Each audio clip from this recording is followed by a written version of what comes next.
Ini tadi.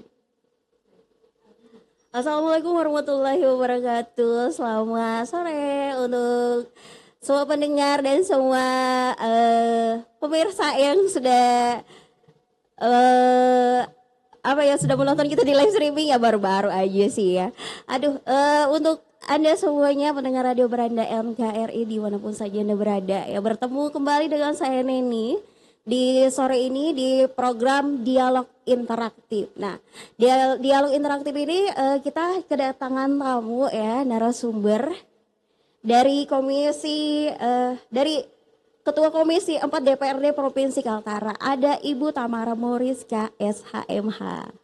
Selamat sore Ibu. Sore Mbak, halo semuanya. Apa kabar nih Ibu Tamara? Alhamdulillah sehat, bahagia dan semangat selalu. Alhamdulillah. Oke, baik pendengar semua ya, pendengar Radio Beranda NKRI dimanapun saja Anda berada. Di dialog interaktivitas sore ini itu membahas tentang upaya peningkatan perlindungan perempuan, anak dan lansia. Nah, mungkin kita fokus pada perlindungan perempuan dan anak dulu nih ya guys ya. Gimana Bu? Ya boleh. Oke, mungkin mau memperkenalkan diri, saya hello dulu buat. Oke, halo semuanya.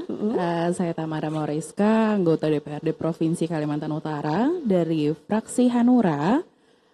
Alhamdulillah dipercayakan sebagai Ketua Komisi 4 Bidang Kesejahteraan Masyarakat. Salah satunya itu ya bagian perempuan dan anak. Gitu. Oke, baik. Jadi kita langsung aja nih Bu Tamara ya, untuk mempersingkat waktu karena Ibu Tamara sibuk sekali ya guys ya. Nah mungkin kita ke fokus perlindungan perempuan dan anak dulu. Nah fokus perlindungan perempuan dan anak itu seperti apa Bu? Perempuannya dulu baru anaknya. Oke, jadi berbicara tentang perlindungan perempuan dan anak ya Mbak. Aduh ini sebetulnya berhari-hari pun nggak akan pernah cukup untuk selesai dibahas. Mungkin kenapa perempuan dan anak itu harus dilindungi, harus mendapat perhatian yang serius gitu ya. Karena saya mulai dengan quotes dulu Mbak. Ini tadi saya sudah, tapi ini beberapa kali memang sudah sering saya bacakan. You educate a man, you educate a man. If you educate a woman, you educate a generation. Jadi dari quotes itu bisa berarti seperti ini. Kalau kamu mengajari seorang pria, ya sudah dia akan jadi pria. Tapi jika kamu mengajari seorang perempuan, seorang ibu, ya dia akan mengajari anak-anak, yaitu penerus bangsa kita. Jadi pentingnya perempuan dalam hal menciptakan generasi di masa yang akan datang. Nah itu peran penting perempuan. Selain dari itu juga mungkin saya harus sampaikan di sini, secara agama pun kita memahami bahwa ibumu dan ayahmu. Jadi itu yang menjadi pegangan saya dalam memperjuangkan apa yang bisa saya perjuangkan terkait dengan hak-hak perempuan dan anak. Nah mungkin itu sedikit pengantar terkait dengan perempuan. Dan sekarang masuk ke part anak. Iya. Ini aku punya misalnya kalau bahas soal anak itu emosional ya Mbak. Karena aku juga seorang ibu, punya 2 anak, dan aku juga bekerja.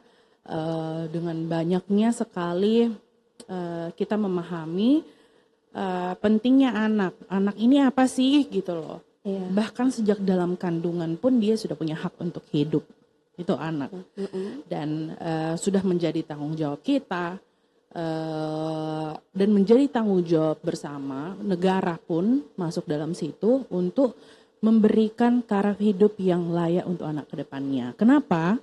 Karena ya anak ini investasi masa depan bangsa. Iya. Kalau misalnya dari kecil kita nggak pay attention untuk anak-anak, ya mau jadi apa masa depan ini? Bisa jadi generasi emas Indonesia emas 2045 itu hanya angan-angan aja. Dan pada momen ini saya juga penuh harapan. Ya nggak apa-apa lah kita salahnya bermimpi, berharap pelan-pelan kita wujudkan. Saya punya harapan Indonesia emas 2045 itu kenapa nggak Kaltara itu emasnya. Jadi saya selalu ngomong kayak gitu. Saya berharap Indonesia Emas 2045 itu Kaltara itu emasnya gitu. Jadi kita harus memperhatikan perempuan dan anaknya gitu. Nah selanjutnya dalam mengupayakan peningkatan perlindungan perempuan dan anak nih Bu Tamara, kan ini mencakup kebijakan pemerintah ya. Kebijakan pemerintahnya itu seperti apa? Jadi tentu kalau kita bahas pemerintah itu intervensi yang paling besar yang bisa dilakukan intervensi dari anggaran, dari kebijakan. Cuman memang banyak sekali mekanisme yang perlu diperhatikan. Seperti kita tahu ada pelayanan wajib dasar seperti pendidikan, kesehatan. Nah, perlu diberikan pemahaman yang mendalam juga. Kenapa? Bahwa harus ada porsi lebih spesifik untuk ke perempuan dan anaknya. Jadi jangan sampai, ya itu dia, kita ini mau membangun Indonesia Emas 2045. Jadi harus mempersiapkan ibu yang cerdas akan menghasilkan anak yang cerdas juga. Nah, intervensi kebijakan dan harus penafsiran yang harus kita lakukan itu jangan sampai pendidikan ya sudah pendidikan ini kita fokus, tapi kan harus ada spesifikasi bagaimana kebijakan itu mengintervensi mungkin lebih banyak misalnya beasiswa terhadap perempuan atau intervensi kalau misalnya nih sekarang pelayanan wajib dasar itu termasuk keamanannya. Kami berharap kebijakan yang diberikan apabila ada kasus pelecehan terhadap perempuan dan anak, para penegak hukum itu bisa bekerja dengan cepat, efektif, dan maksimal gitu. Jadi itu salah satu hal yang menjadi dan banyak sekali sebetulnya seperti layanan bantuan hukum for free untuk perlindungan perempuan. Ini masukan ya, itu terus ada rumah aman dan banyak sekali sebetulnya hal-hal. Rasanya aku ngeluh aja ini Mbak. Banyak sekali hal-hal yang perlu diperhatikan lagi. Kenapa? Kemarin saya berdiskusi dengan Ibu Kadis Sosial di Kabupaten Nunukan. Apa nih Bu yang bisa kita lakukan untuk itu, untuk perempuan, untuk anak. Dan memang saya ngecek layanan, salah satunya ini layanan aduan jika terjadi kekerasan, pelecehan, terhadap perempuan dan anak itu biasa kan ada nomornya ya. Nah itu tuh sekarang sudah kurang aktif. Jadi ayo dong pemerintah kita ini program yang sudah ada itu good gitu loh. Tapi bagaimana proses pelaksanaannya dan pengawasannya itu berjalan dengan berkelanjutan itu juga harus diperhatikan. Tidak bisa kita hanya terus berbuat program tapi pada saat pelaksanaannya ya berjalan cuman pada saat booming aja. Pada saat kasus pelecehan seksual marak aja baru ada mulai lagi diperhatikan. Layanan harus monitor, ya nggak bisa kayak gitu. Semuanya harus berjalan gitu. Nah di Indonesia nih Bu Tamara, banyak sekali informasi online ya perlindungan perempuan dan anak itu. Nah dari kasus itu tuh sebagian besar adalah kasus kekerasan terhadap anak dan perempuan. Tanggapan Ibu seperti apa?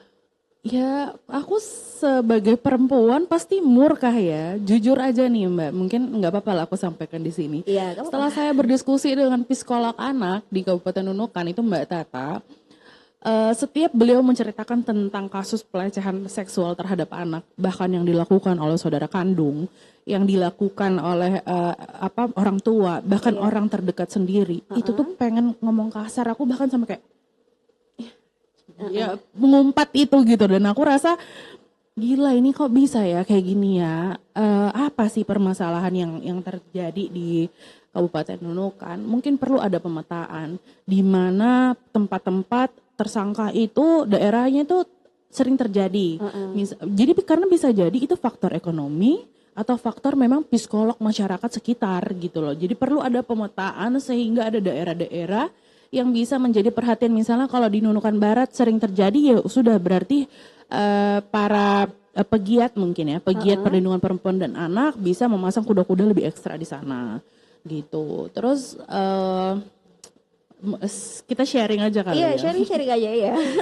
Jadi pada saat mungkin teman-teman tahu juga ada beberapa momen yang saya itu menyuarakan kasus pelecehan Capil waktu itu. Oh iya ada.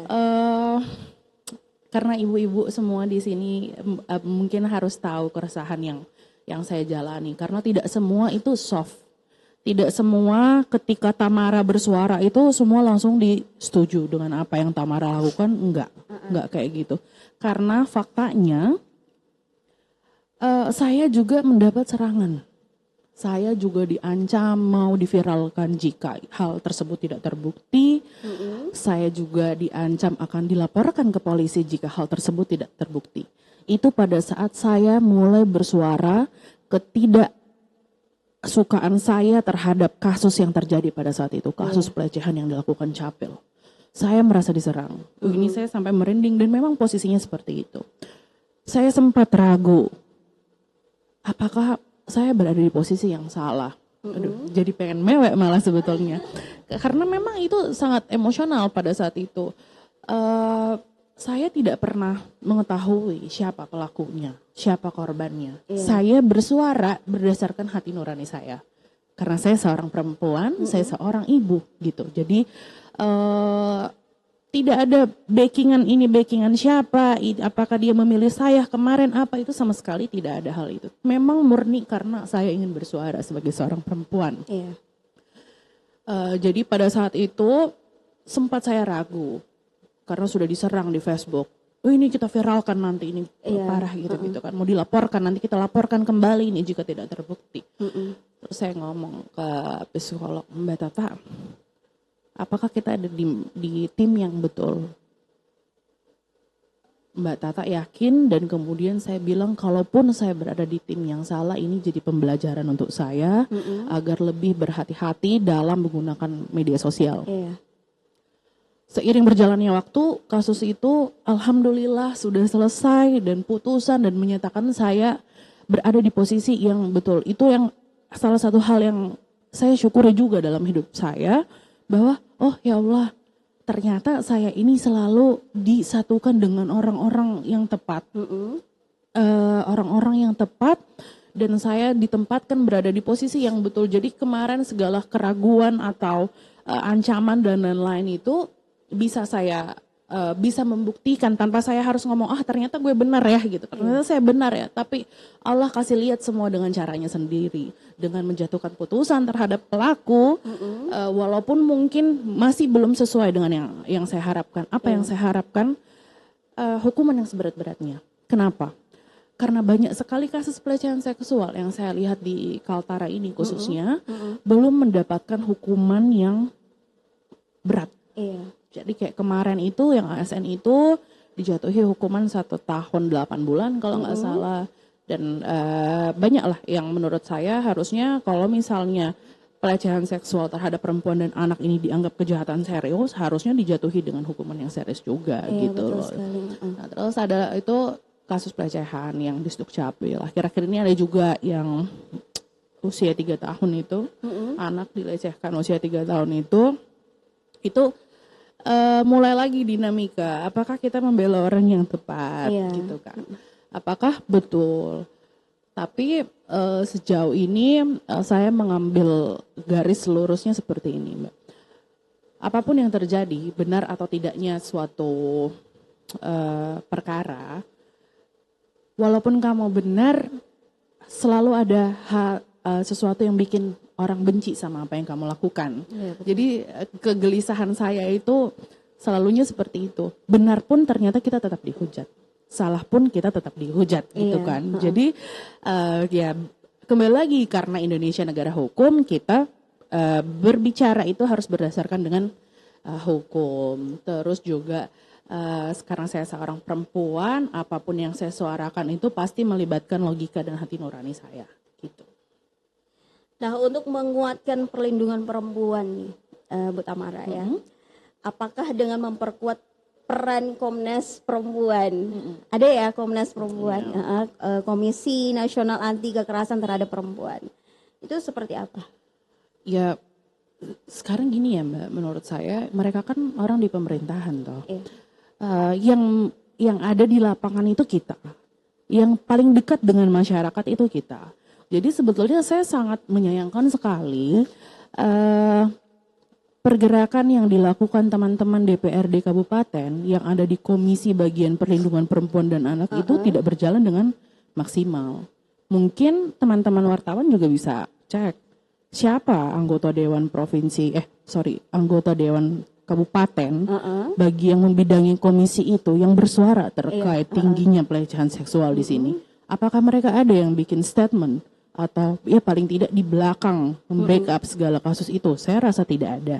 Padahal kalau mau dipikir mereka yang paling dekat dengan masyarakat. Iya betul sekali. Ya, siapa gitu. Makanya kadang saya apalagi kasus Capil itu ya gregetan saya. Ini mana Dewan Kabupatennya? Tapi ya di luar daripada itulah yang penting selama saya rasa bicara saya didengar dan entah alhamdulillah kayaknya media juga suka sama saya. Suka media sekali. Darling kayaknya saya ini. Jadi teman-teman pun saya rasa dapat support wartawan itu teman-teman di yang punya media sosial yang ramai itu suka mensupport, alhamdulillah support saya juga. Jadi kayak oke, mungkin ini saatnya kita untuk show di jalan yang benar, tapi ya bukan hanya sekedar mencari popularitas semata, tapi memang berkali-kali saya sampaikan bahkan ke anggota akhir-akhir ini setiap hari kita anggap ini momen kampanye. Ya kan, tapi momen kampanyenya in a good way. Dalam artian memang kita kerja ini apa adanya Tamara gitu loh. Jadi apa yang perlu disuarakan isu-isu yang memang menjadi kewenangan saya, insya Allah akan terus saya kawal.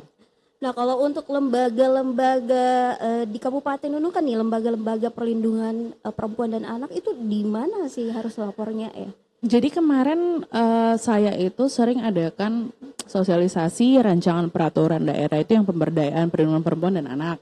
Itu kami melibatkan dinas sosial. Jadi di dalam dinas itu, di Dinsos, kalau kami di provinsi itu bahkan dinasnya sudah sendiri, Dinas Perlindungan Perempuan dan Anak. Kalau ini masih masuk di bagian dinas sosial ya. Iya. Nah jadi di situ mereka bilang mereka punya yang psikolog pendampingnya dan lain sebagainya, dan ada nomor telepon yang bisa dihubungin itu kan. Nah cuman yang itu nggak, kemarin pas saya komunikasi Mbak gimana itu nomornya yang kemarin kalau misalnya ada kejadian masih bisa udah sepi Bu, udah jarang, apa entah mereka kurang notice apa gimana, tapi saya minta Mbak Tata nggak bisa kayak gitu, harus terus berjalan itu. Bahkan saya pun berkali-kali kadang tuh mengumumkan ya di sosmed saya, ini loh kalau terjadi kekerasan hubungin di nomor ini ya, aku bilang kayak gitu. Itu berulang kali saya itu. Nah kemarin pada saat mau minta nomornya lagi, responnya kayak gitu. Nah aku harap ya semua pihak bekerja sama. Kalau perlu di tingkat RT atau enggak kecamatan masing-masing ada call centernya jika ada kejadian ini. Dan aku pun bersyukur ya Mbak, sejak naiknya kasus Capil itu banyak sekali korban yang berani melapor. Si Mbak Tata yang pendamping psikolog terhadap korban itu, dia mengakui kayak alhamdulillah nih Mbak, karena kita sudah mulai membuka peluang untuk melapor, orang-orang tuh jadi berani untuk melapor.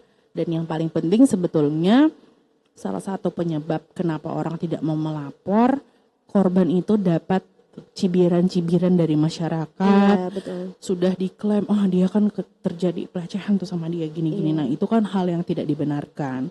Bahkan kalau masyarakat memahami pada saat korban melapor, walaupun itu belum tentu dia adalah korban misalnya, tapi korban itu sudah harus diperlakukan seperti korban, bahkan itu menurut aturan yang ada. Itulah upaya-upaya yang sudah dilakukan, tapi memang ya masih perlu banyak edukasi lagi ke masyarakat biar memahami gitu.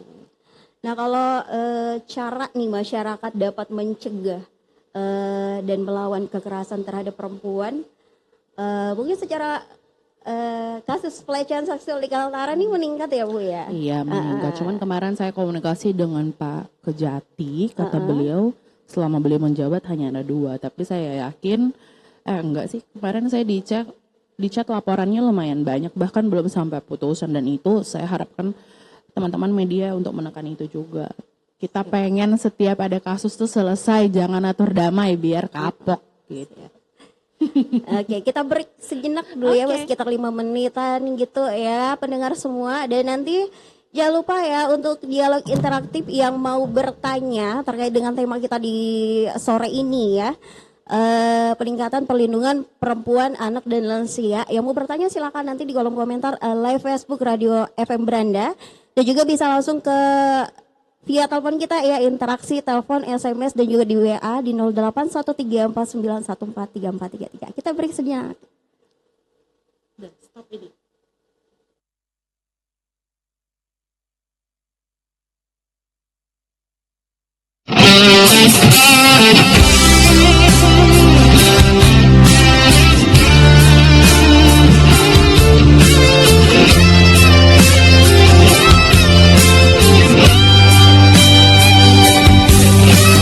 Aku telah salah memilih kamu.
Baik pendengar dimanapun saja Anda berada, ya, kembali lagi bersama kami berdua di sini ya dengan kakak Ibu Tamara Morieska dan juga saya Neni ya di program Dialog Interaktif ya terkait dengan upaya peningkatan perlindungan perempuan, anak dan lansia.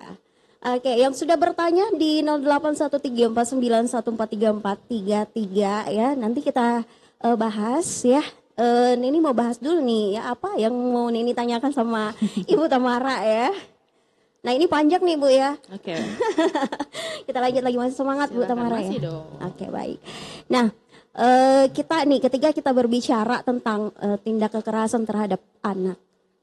Nah otomatis yang terlintas di pikiran kita adalah anak yang mengalami penganiayaan. Terus misalnya dari orang tua nih ya. Nah terus lalu anak di bawah umur mengalami tindakan seksual. Nah banyak yang masih belum sadar nih bahwa bentuk kekerasan pada anak di bawah umur itu bukan itu saja ya, memperkerjakan anak di bawah umur itu apakah satu tindakan kekerasan pada anak. Nah sedangkan anak itu mungkin adalah tulang punggung keluarga ekonomi ya, mungkin ya orang tuanya, contoh nih bapaknya sudah meninggal atau mungkin tertangkap saat kasus penangkapan gitu di penjara gitu ya Bu ya Tamara.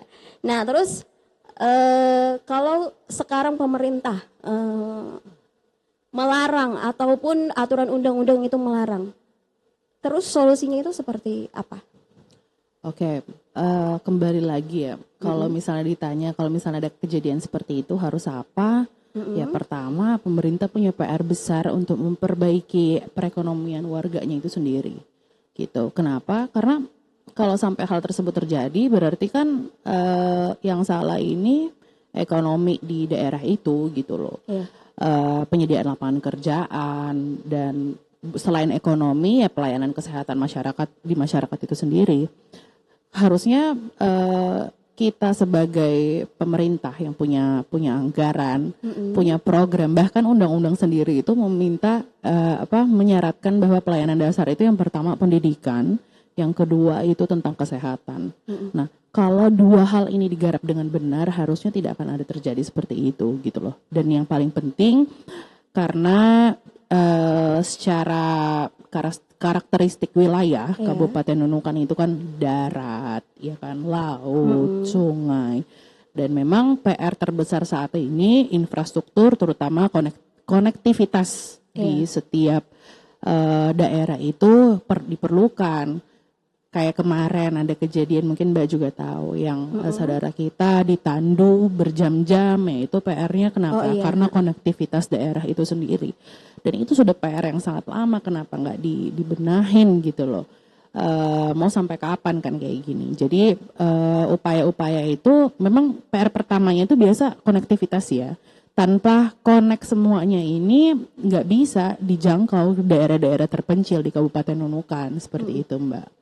Terus menyangkut tentang boleh nggak sih pekerjakan anak, tentu itu tidak bisa ya. Pada saat saya monitoring di lapangan kemarin pun, yang Pak Mabetang itu saya kasih tahu, ini anak-anak nggak ada kan, itu nggak boleh loh, karena tugas utama mereka diminta untuk belajar terus gitu loh. Bahkan kalau bisa disupport, bahkan saya pribadi aja nih Mbak, sebagai anggota dewan itu perlu untuk muter otak, ini gimana caranya kita melakukan kegiatan, karena to be honest saya ini bukan pengusaha, ya kan, saya memang dari kecil di politik.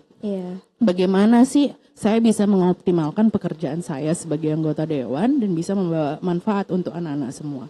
Salah satu contoh yang pernah saya katakan, saya membuka setiap ada sosialisasi peraturan perda, saya mengangkat tema misalnya pemberdayaan kepemudaan. Di situ saya masukkan pemateri seperti Bang Topik, ya sekretaris PWI ya itu. Betul. Bang Topik saya masukkan untuk melatih anak-anak melakukan jurnalis gitu. Tapi untuk apa itu sebetulnya ya? Ya itu mungkin salah satu solusi bisa dilakukan hal tersebut. Jadi pada saat aku berpengennya nih anak-anak sekolah, tapi punya sampingan soft skill itu, dia bisa jadi jurnalis, karena sekarang kan kejadian dimanapun, di up di sosmed sudah bisa. Jadi bagaimana anak-anak muda nyari sampingan di situ? Itu jurnalis. Yang kedua, saya adakan pelatihan MC. Saya waktu itu pematerinya protokol Kaltara, Kak Indah.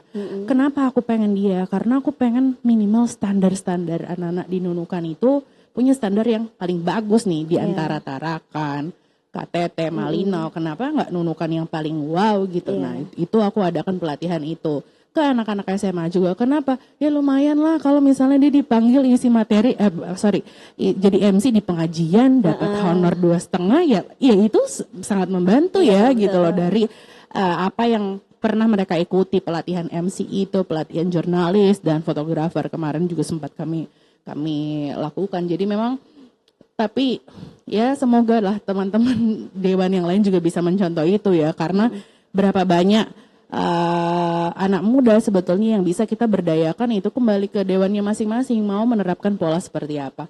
Kadang nih otak capek juga Mbak mikir ini gimana ya aku memanfaatkan momen ini biar bisa sekali dayung 2-3 pulau tuh masuk gitu loh. Jadi pintar-pintar anggota dewannya juga harus kreatif gitu. Nah untuk yang terkait dengan memperkerjakan anak di bawah umur nih ya, salah satunya itu tadi mak betang ya.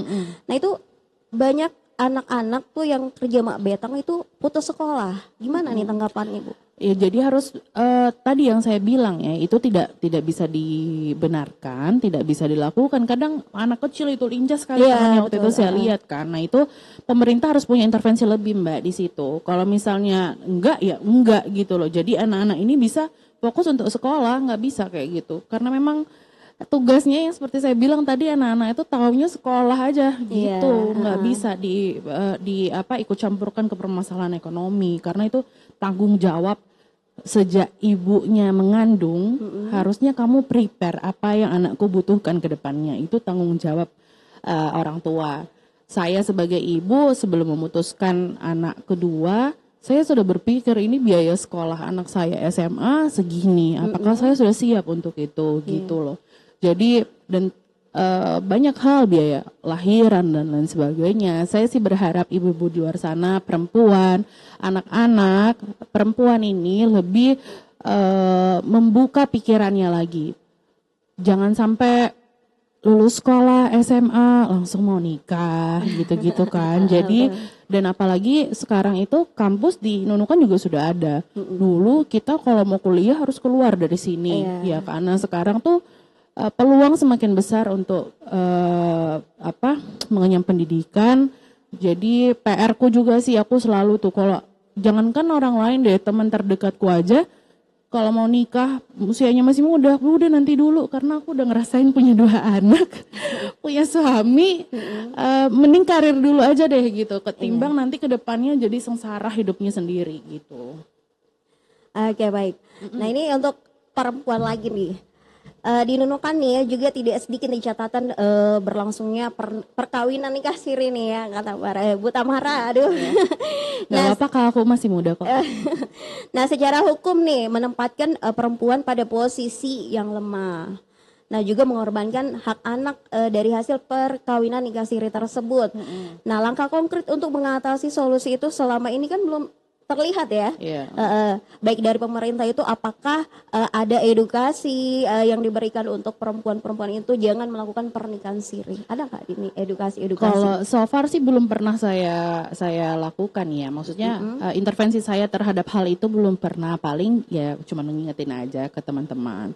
Apalagi banyak ya pekerja perempuan yang kerja di bar gitu-gitu. Nah itu tuh aku mikirnya lebih ke bagaimana aku nambah soft skill mereka gitu loh. Cuman memang belum aku terapkan aja dan kembali lagi sebetulnya entah apapun yang saya lakukan itu misalnya pelatihan soft skill seperti MC, jurnalis dan fotografer, sesering apapun saya lakukan apabila tidak ada keinginan dari diri sendiri mereka untuk keluar dari zona itu, untuk bangkit ya tidak akan pernah maju gitu loh. Jadi memang mungkin perlu pendekatan secara khusus untuk anak-anak mudanya agar jangan sampai terjadi hal demikian. Gitu. Kalau Kalau untuk lansia sendiri nih, Bu Tamara, upaya peningkatannya itu melibatkan aspek-aspek apa saja nih? Oke, jadi baru-baru ini alhamdulillah walaupun nggak agenda reses ya, saya selalu turun ke lapangan, silaturahmi, dan ada beberapa ibu-ibu yang komplain kayak, aduh Bu, saya ini masih bisa kerja kok, tapi bingung sudah mau kerja apa. Mereka diam di rumah. Ya, aku sih harapnya mungkin bisa membantu ke bagian sektor ekonomi ya, lebih ikut pelatihan yang bisa menghasilkan itu gitu loh. Tapi untuk lansia sendiri, sepengetahuan saya sampai saat ini cuma ada satu, apa sih namanya itu, tempat panti untuk lansia itu cuma ada satu di Tanjung Selor, dan itu pun peninggalan pada saat kita masih gabung di Kaltim. Nah, jadi pada saat kami rapat dengan dinas sosial itu, saya ngeluh juga karena kalau dipikir-pikir di Kaltara ini yang penduduknya paling rame itu kan Tarakan sama Nunukan ya. Karena kok bisa nggak ada panti untuk lansia di Nunukan? Aku bilang kayak gitu. Itu memungkinkan nggak sih? Padahal konsep pelayanan dasar yang paling terakhir itu nomor 6 itu sosial gitu loh. Jadi harusnya pemerintah punya intervensi untuk itu gitu loh. Aku kadang kesel sendiri, Mbak. Tahu nggak sih aku kalau jadi ngomel. Tahu nggak sih aku setiap monitoring lihat bangunan pemerintah provinsi maupun daerah yang tidak diberdayakan itu kayak pengen murkah. Tolong dong, bisa loh kita alihkan ke hal-hal yang lain gitu loh, ketimbang bangun tapi nggak dipakai juga, bangunan rusak. Salah satu contohnya SLB. Sampai Januari terakhir kemarin saya monitor itu bangunan udah rusak, dan saya sudah sampaikan ini apa kendalanya gitu loh.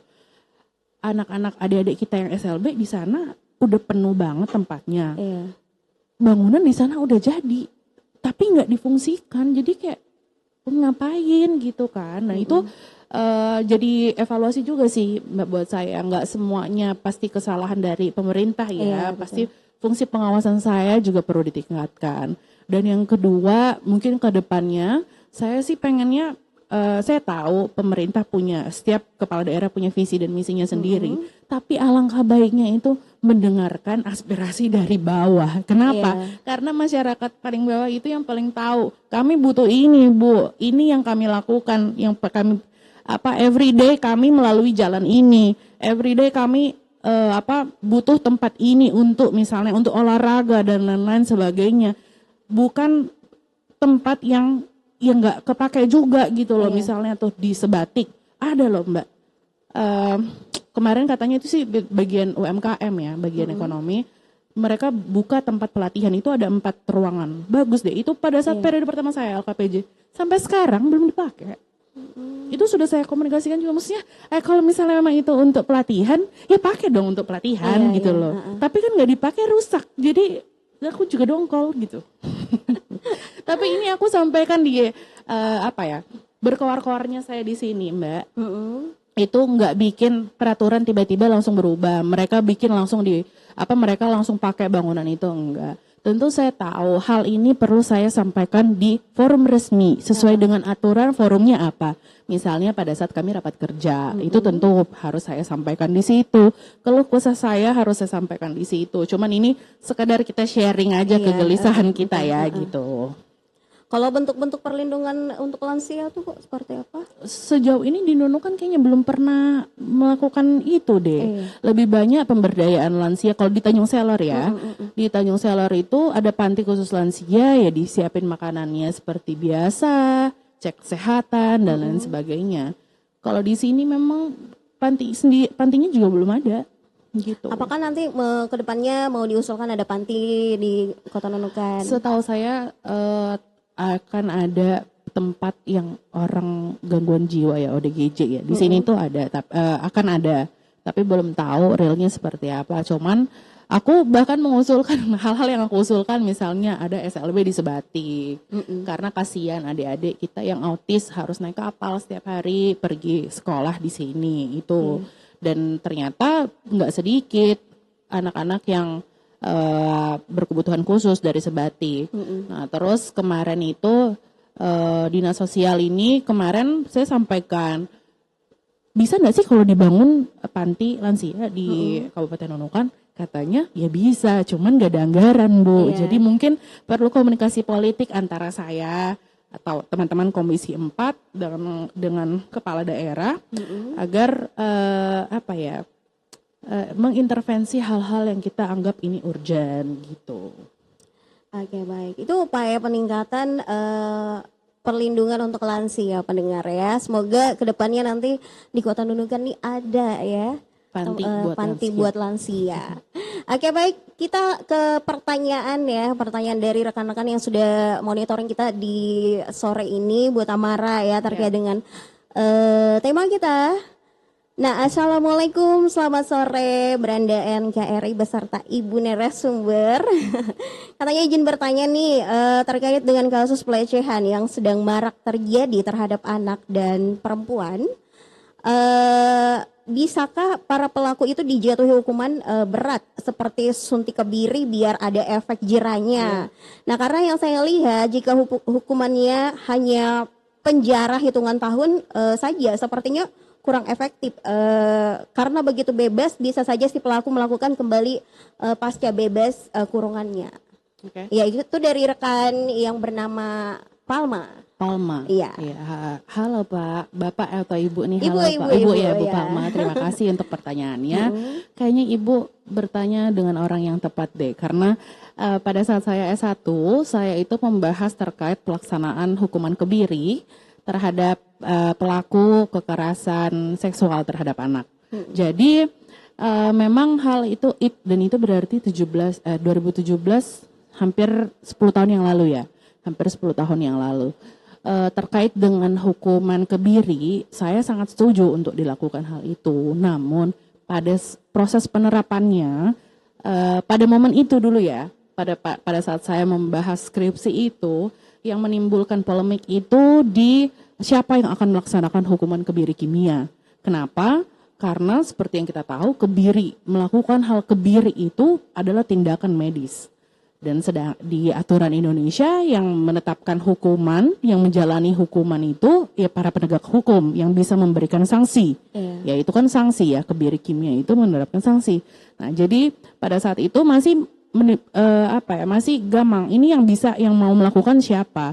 Apakah pihak medis sebagai tenaga medis yang melakukan itu? Tapi kembali lagi aturannya medis itu kan untuk menyembuhkan. Jadi mereka memang merasa dokter ataupun siapapun, tugas fungsi utama dokter itu kan memang kita ke dokter nih karena ingin sembuh gitu.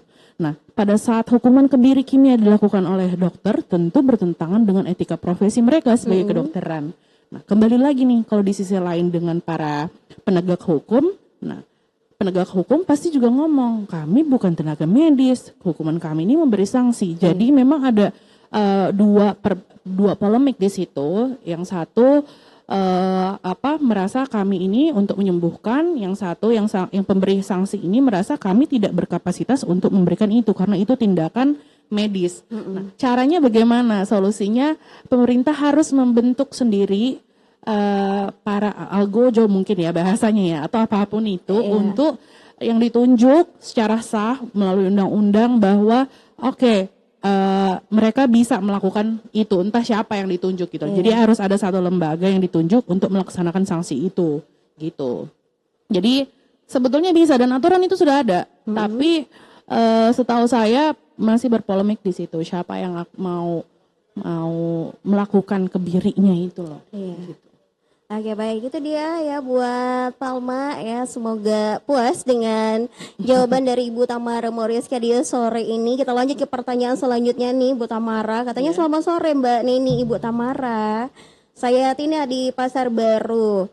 Nah, sebagai masyarakat umum saya ingin bertanya Bu, bagaimana dengan TPPO perempuan dan anak nih yang ada di perbatasan? Secara marak Bu TPPO di Nunukan. Nah, itu pertanyaannya. Ya itu juga menjadi PR kita bersama dan tadi sudah saya sampaikan bagaimana agar hal tersebut tidak terjadi ya. Itu kan banyak yang dikirim-kirim untuk dipekerjakan juga di sana ya kan. Jadi memang pemerintah sendiri perlu memberikan atensi untuk itu. Ini perempuan dan anak biasa di bawah umur tidak tidak diisi dirinya tuh tidak diisi dengan pendidikan, tidak diisi dengan skill yang ada gitu loh. Dan itu kan sebetulnya tugas pemerintah untuk menyiapkan satu lapangan pekerjaan, ya kan. Setiap warga negara dapat berkumpul, bekerja dan lain sebagainya itu sudah diatur semua. Jadi kembali lagi ke pemerintahannya, tapi tentu aturan-aturan yang ada itu perlu kita awasi bersama bagaimana nih agar tidak terjadi seperti itu. Mungkin harus ada kerjasama dengan pihak mana negara tetangga juga bisa, karena salah satu contoh itu dulu ini saya tahu sedikit ya, karena kebetulan suami saya dulu kasat narkoba. Jadi dia itu sampaikan sama saya ada peraturan terkait narkoba antar negara nih, antara waktu itu posisinya masih Kaltim dan Sabah. Jadi mereka ada kerjasama untuk memberantas narkoba. Nah sekarang ini karena posisinya sudah berubah ke Kaltara, otomatis peraturan itu sudah tidak berlaku. Jadi memang mungkin perlu kerjasama antar negara juga untuk menekan kasus itu terkait TPPO. Oke, baik, itu dia buat Ina Pasar Baru ya. Semoga bisa diterima jawabannya Ibu Tamara di sore ini. Nah ini ada dari Rani lagi nih Bu Tamara. Katanya Ibu bisakah sebutkan layanan center nih untuk korban pelecehan maupun kekerasan bisa melapor nih. Di mana ini? Dulu. Aku tuh pernah share di sosial media Tamara Moriska itu layanan centernya itu dari Dinsos, cuman yang tadi saya sampaikan, cuman pada saat saya berkomunikasi, saya tanya terkait layanan itu, call centernya, katanya sudah entah tidak berfungsi apa gimana. Jadi so far sih belum ada nomor telepon yang bisa saya share, tapi jika hal tersebut terjadi di lingkungan kamu, segera laporkan ke polsek setempat, petugas keamanan itu juga sudah ini kok, nanti berjalan biasa tuh dari polsek setempat yang kasih petunjuk nih, nanti akan ada bimbingan dari Dinsos yang membawahi perlindungan perempuan dan anak seperti itu. Atau bisa chat saya juga kok bisa. Nah itu dia guys ya. Bisa langsung menghubungi Bu Tamara Moriska. Follow Instagram Tamara Moriska, WA juga boleh, ada kok semua di situ. Saya open book, seluruh masyarakat bisa hubungin saya. Oke, baik. Seperti kemarin ya ada Ibu Tamara bikin ini statement. Kata-kata apa kan tuh ya? Dapat pulsa lah ya 100.000 ya. Sayangnya aku tidak dapat. Dan itu bukan dipilih oleh aku ya Kak. Jadi bebas aja tuh anggota. Nah ini nih, sebagai orang tua nih juga disarankan nih ya, jangan terlalu sering memposting foto anak-anak di media sosial ya. Mungkin di Nunukan nih belum ada ya, cuma kan kalau di kota-kota besar nih, apalagi melihat latar belakangnya itu orang kaya. Nah itu kan bisa memicu penculikan nih. Menurut Ibu Tamara seperti apa? Iya, memang itu ada di kota-kota ya. Saya lihat beberapa toko-toko atau selebritis tuh yang nutupin muka anaknya kan. Di sini juga ada teman-teman saya yang melakukan hal itu, tapi kayaknya bukan karena takut diculik, lebih ke katanya kalau agama itu ain ya atau aku kurang memahami itu, sorry. Yang jelas apa yang saya lakukan selama itu foto tidak mengandung misalnya anak saya mungkin berpakaian terbuka dan lain sebagainya, itu tidak masalah. Dan momen-momen yang saya share itu biasa sih kalau aku momen-momen kebahagiaan atau edukasi atau parenting tipis-tipis lah gitu loh. Jadi kenapa? Karena di era digital sekarang ini dulu mungkin kita masih nyetak foto. Dipajang-pajang di dinding. Nah kalau sekarang karena pengaruh digital, Instagram itu jadi kayak mini album bagi saya. Jadi kalau saya pribadi, saya masih share foto anak dalam rangka yaitu kalau ada manfaatnya bisa diambil, kalau nggak ada ya sudah itu untuk konsumsi pribadi saya gitu. Kayaknya cukup di sini aja dulu ya guys ya. Ini udah 45 menit nggak sih? Iya, nggak tahu nih, udah nggak terasa. Udah mau sejam. Ini udah jam berapa sih? Oke, jam 5. Iya. Terakhir nih Bu Tamara, pesan dan harapan nih untuk masyarakat khususnya di Kalimantan Utara nih untuk pencegahan terjadinya kekerasan pada perempuan dan anak maupun lansia. Iya. Pesan saya masih sama kepada para penegak hukum, saya minta tolong entah itu dari kepolisian, kejaksaan, dan pengadilan apabila ada kasus-kasus pelecehan seksual terhadap perempuan dan anak, saya menitipkan diri bahkan untuk ditangani dengan serius, untuk dikasih hukuman dengan serius, yang dikasih hukuman yang berat. Kenapa? Karena mungkin itulah hal yang bisa mendorong agar para pelaku ini paling tidak berhenti melakukan pelecehan itu, jerak, ada efek jerak yang kita harapkan dari hukuman yang berat itu. Mungkin itu aja. Terus untuk perempuan-perempuannya apa ya? Ya harus setiap hari itu meningkatkan kompetensi diri. Aku selalu punya harapan itu. Pengen perempuan-perempuan di Nunukan cerdas, tapi tentu itu tidak bisa dilakukan oleh seorang Tamara aja. Untuk butuh intervensi dari pengambil kebijakan, dan semoga para pengambil kebijakan, bupati, gubernur itu menganggap bahwa perempuan ini kaum yang sangat penting yang harus dijaga, dan karena dengan menjaga perempuan, dia juga berarti menjaga generasi penerus bangsa. Seperti itu. Oke, baik. Nah, itu dia ya untuk dialog interaktif kita di sore ini, pendengar semua ya. Buat pemirsa juga mungkin yang saat ini masih nonton streaming kita di Facebook Radio FM Beranda. Dan juga yang monitoring kita melalui FM 106.2, yang monitoring kita di radio online juga ya, di link beranda nkri.radio12345.com, dan juga di aplikasi Listen 2 My Radio. Terima kasih banyak ya. Insya Allah kedepannya kita akan melakukan dialog interaktif lagi bersama Ibu Tamara Morioska. Ya mungkin tentang pendidikan disabilitas kali ya. Oke, baik, terima kasih buat Ibu Tamara ya atas kesempatannya di waktunya di sore ini. Sampai ketemu di dialog interaktif selanjutnya ya. Saya Neni pamit undur diri dari ruang dengar Anda dengan ucapan penutup, wabillahi taufiq wal hidayah. Wassalamualaikum warahmatullahi wabarakatuh. Salam NKRI di hati, Radio Beranda NKRI selalu di hati. Bye bye, sampai jumpa.